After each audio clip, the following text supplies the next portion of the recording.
We have, of course, been familiar with that story, the multiplication of the loaves and fishes, for many years.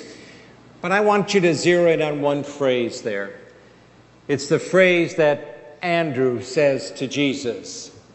When Jesus is saying, well, what are we going to do? Challenging his disciples to level of faith. And it's Andrew who said, there's a little boy here. There's a boy here. I think this little boy, because only John says that in the Gospels. The other Gospels tell us about the multiplication, but they don't tell us much about there's a boy here with some fish and some bread. Little boy, I think, has something to teach us. First, I think he has something to teach us about hope, then about generosity, and then simply about the boys, the little ones, the other ones in our lives. First, he tells us something important. It was many months ago, I was watching a commercial. It was about education programs for children. And so it was a commercial, and here's this mother standing there, and she looks very straight on at the camera and says, what is the worst four-letter word your child says to you? And your mind races to all those words we shouldn't say. And then she smiles at the camera, and she says, can't. C-A-N-T, can't. She says nothing is worse for a parent to hear their child say than, I can't read, I can't do this, I can't, and you fill in the blank. She said, as long as we tell our children what they can't be or can't do, then they won't be and they won't do. That's true, isn't it? Once you think something is beyond your possibility, it seems like it is an impossibility. Once you are convinced that you'll never be more than this, never be able to overcome that, never be able to do anything more than what you are, then you usually don't.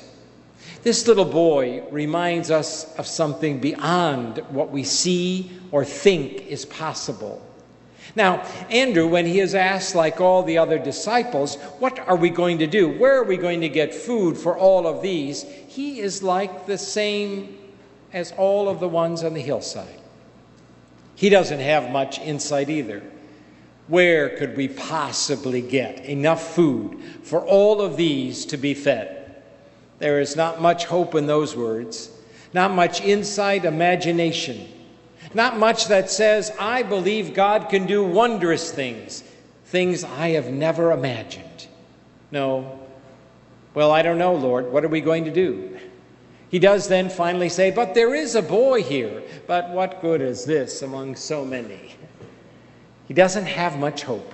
And then it turns a spotlight to us, this young boy, for he brings it and gladly offers it. He doesn't know what he can do, doesn't know how it will be changed, how it can be transformed. He just knows, I have something, I will give it. There's hope in him, hope that somehow it will make a difference. Now, you and I need to look and learn the lesson. What about in our lives have we lost hope for? Maybe it's about an illness, a chronic pain. It could be about trouble in a marriage or a strain in relationships. It can be about financial hardships or the loss of a job. It can be any one of 1,000 things. Wherever we have lost hope, we think that God's power is not strong enough. God can't touch this and make it different. Wherever it is that we've lost that sense of God's ability to transform, where we think our imagination is all that we can do, that's what this little boy is telling us. Then you have lost the power of this gospel. The Lord feeds them because they finally can imagine God doing more. So he will take the little boy's fish and bread, and he will make of it a feast for all on the hillside. The young boy challenges us. In those places in our life where we have lost hope, we feel they are beyond God's touch, God's power. We have lost the power of this gospel. Regain that hope. Recover that possibility. Reimagine what God can do. That's what the little boy will tell us. But he will tell us something about generosity as well. For after all, this little boy is the only one that evidently appears with some food. We cannot imagine there weren't others who were hiding the food, huh? But he shows it. He brings it forth. He gives all he has away, his lunch. He gives it all. Generosity. What does he teach us? I think he teaches us first about that power of giving. It was probably about 4 or 5 years ago that someone suggested I look at a book. It was called 29 Gifts. Perhaps you read it. It was about a woman whose name was Carmi Walker. Carmi was married in her 30s, but only, as I recall, a few years after she is married, she is diagnosed with multiple sclerosis. And so soon, because of the depression that occurred, the shock it was, she seemed to very quickly spiral down. She was not able to walk much. She was not able to do the simple things. She found herself with being able to do less and less. And in more than that, she found herself not even wanting to do anything more. The depression had really grabbed a hold of her. So it was that she reached out to one of her friends in desperation. What can I do? Everything is going away. I have no more emotion or feeling. And so her friend gave her advice that she did not realize would come. Her friend said to her, I want you every day for 29 days to give away something. Now you have to say that's the most ridiculous advice a woman with multiple sclerosis could possibly hear. But she took it. Every day for 29 days, she said, she gave away something. She admitted, I gave away some small things initially. She said, I remembered giving my husband some Kleenex and chalking it off. But later, she became a little more intentional and a little more strong in her giving. And then she wrote the book. It changed her life. The giving changed everything, she said. Why did it change it? Because in the process, she became something different. She was looking for things to give away when she herself was feeling everything was being taken away. She was recognizing she had more to give than she ever imagined. And so it was simple bouquets of flower to friends, a note she would write to others. But halfway through, she was noticing something more. She was gaining some energy. She was able to move about a little more. She was looking beyond her scarcity to the abundance that she had. And everything changed.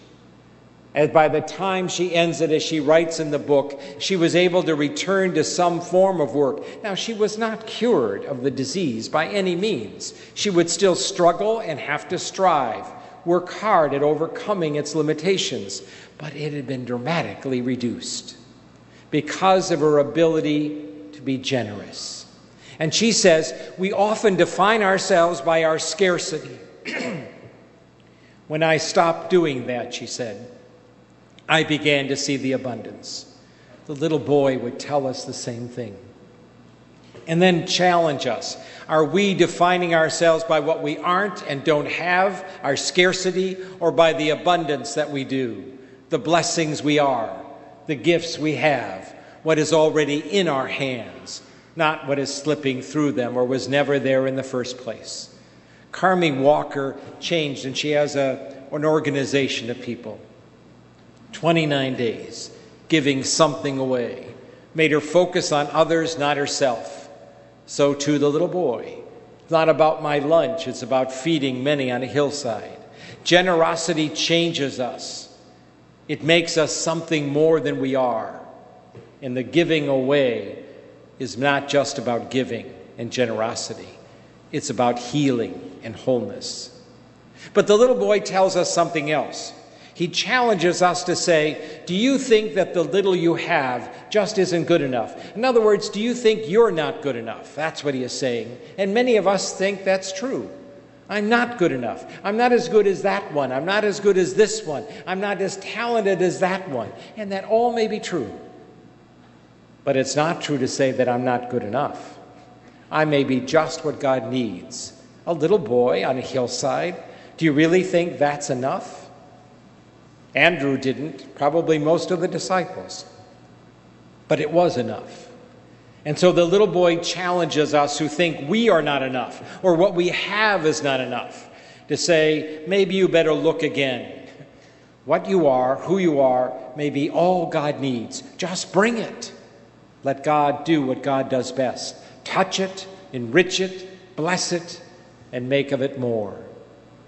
And then finally, I think that story, there is a boy here, makes us also say, how come all the other writers, gospel, evangelists, overlooked this is a little boy? We overlook a lot of the young people in our parishes, our society. We can dismiss them because they can be eccentric in the way they act, look, dress, and behave.